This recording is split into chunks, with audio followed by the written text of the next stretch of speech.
ఈరోజు ఇక్కడ ఈ విగ్రహాన్ని చూడండి ఫ్రెండ్స్.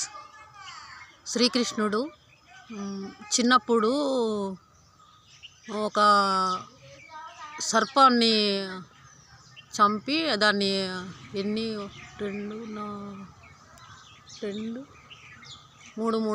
7 ముఖాలు ఉన్నాయి సర్పానికి.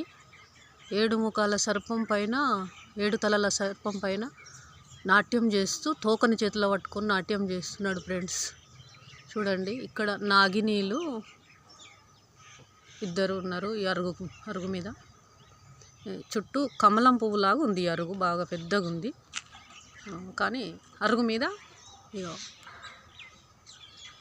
సర్పం పడగ ఇప్పిన పాము, దానిపైన నాట్యం చేస్తున్న బాలకృష్ణుడు.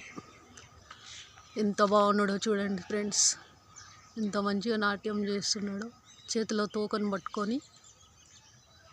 దీని చిన్నప్పుడు ఒక కథ విన్నా కానీ దీని గురించి పెద్దగా తెలియదు ఫ్రెండ్స్. అంటే చూడండి ఫ్రెండ్స్.